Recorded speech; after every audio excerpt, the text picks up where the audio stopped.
Yo, what's going on YouTube, and welcome back to Goal Line Hockey. It's your boy Kevin Forte, and we are taking a look today, yes again, at Pierre-Luc Dubois. So he came out with a little fire. He's not happy with the media, the way they've been kind of portraying his situation in Winnipeg, and the assumption that he just wants to, he's basically on his way out of Winnipeg, right? And that's the narrative that's being created. And of course, where is he being tied to?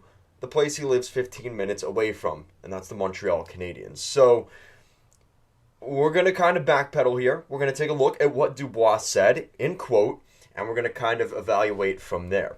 So this is from Pierre-Luc Dubois, from the horse's mouth. If I wanted out, I would have asked for a trade. I didn't ask for a trade, not for 1 second. It didn't cross my mind to ask for a trade. So, here's the full quote. And I figured I'd start off with that because that is a very important, potent point in this conversation. So this is the whole thing from Dubois. So he started off, so basically, you hear so many things that I apparently said or apparently did. A lot of it is frustrating to read about, and some things that I didn't even know I did or I didn't do, didn't say. At this time, the 1-year deal was the way we wanted to go. You read stuff like, he wants out of Winnipeg. If I wanted out of Winnipeg, I would have asked for a trade. I didn't ask for a trade. There was no doubt in my mind that I was going to show up to camp. Dubois also cleared up why he went to the draft. And remember, I made a video the other day about that. I went to the NHL draft because I live 15 minutes away from the arena. I'm a fan of hockey, he said. My bank invited me. They had a box, obviously like box seats with food and dinner. It's an entertaining night. I used to go to drafts when I was a kid. If I was invited to go with the Jets, I would have gone with them.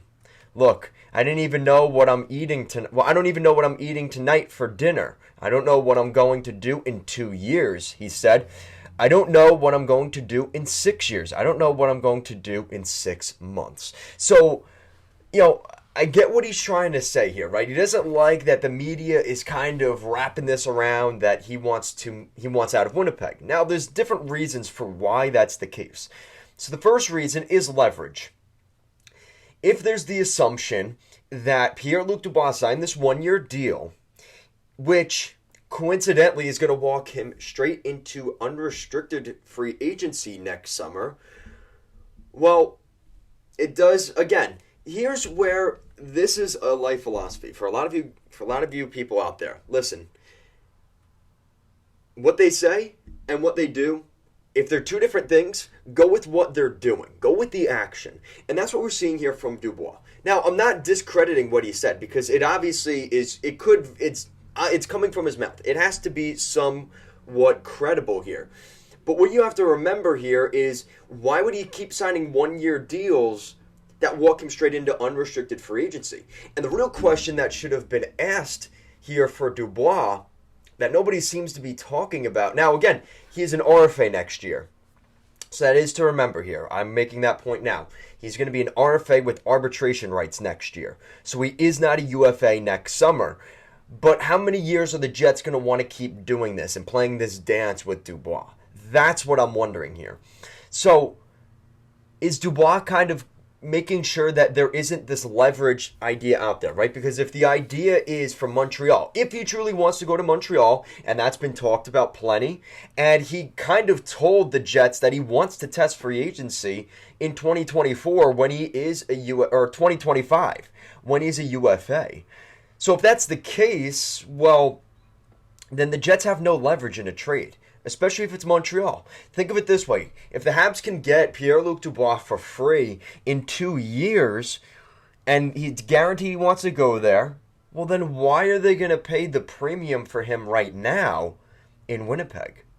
So that's kind of how you have to look at this. It's a little bit of a cat and mouse game, and I think that there is credibility to the sources out there saying the Jets and the Habs have talked, at the very least, about a Dubois trade. Now, here's the other thing. I think this rumor kind of dies with the Kirby Dach situation. Because now you look at that center core that they have. They have Nick Suzuki, they have Kirby Dach, and they have some other guys in that bottom six. So unless Kirby Dach is a kind of a Ryan Nugent-Hopkins, right? Where he's a really good third line center, well, then you do have that hole on the second line. And if that's the case, then you bring in Dubois. And that's where I think that does make some sense. Now, there's a lot that can happen between now and 2 years from now in Montreal. I don't think Kent Hughes and that staff over there are done, right? What if they get Connor Bedard next year? What if they get a guy like Huberdeau next year? They're not going to have the space in that lineup to bring in Dubois in 2025. So things are kind of fluid. At the moment, it sounds like a Dubois situation could work, but by the time Dubois hits free agency, will it still be an option? And I think that I just mentioned this in another video talking about Huberdeau, again, another Quebec native. All these guys, when they're a year away from their contract coming to an end, they're all tied to Montreal. Right? And that perception is always out there. The media likes to drive that home. And to be honest, guys, the videos do better. When you talk about Montreal, guys from Quebec and Montreal going to the Habs, those videos do extremely well. That's also, shout out to the Habs fan base, because there's a large, passionate fan base out there that watches those videos. And two, there's just a lot of attention around that. And that's something that the media has picked up on, including myself, right? Montreal is one of those markets that if you create rumors, guys being tied there, it always gets clicks. It always gets views. It always gets, more money. And that's kind of the reality of the situation. So this stuff for Dubois, he's just the next guy to kind of be in there. And I think that's, again, until he signs a long-term contract somewhere, this is going to be out there. And if he was really sold on playing in Winnipeg, why didn't he sign a longer-term contract? I get what he's trying to do here, right? Because the Jets, again, it's kind of a situation where the Jets have $8 million still in cap space. It's not like they don't have the money to sign him to a longer deal. It's just that they won't. And the only guy left that they have to sign is Mason Appleton, who's not going to get $8.5 million. They could have given Dubois more money. They just elected not to. And I think that some of the questioning here, again, it's kind of, you look at what he did last year. He was really good last year. But then you look at his numbers seasons before that, he has struggled in the past, in Columbus in particular. And especially the way he left Columbus, I think has left a little bit of a scar, with teams and kind of their assessment of him, because, he didn't play out the rest of his career in Columbus, and I think that rubbed people the wrong way. But then you look at what he did. I mean, just the comparison, right? Since he came into the NHL in 2017, that first season, he had 48 points in 82 games. He followed that up with 61 points in 82 games. He then played 70 games in the 2019-20 season. That's his third year in the league. He picked up 49 points in only 70 games.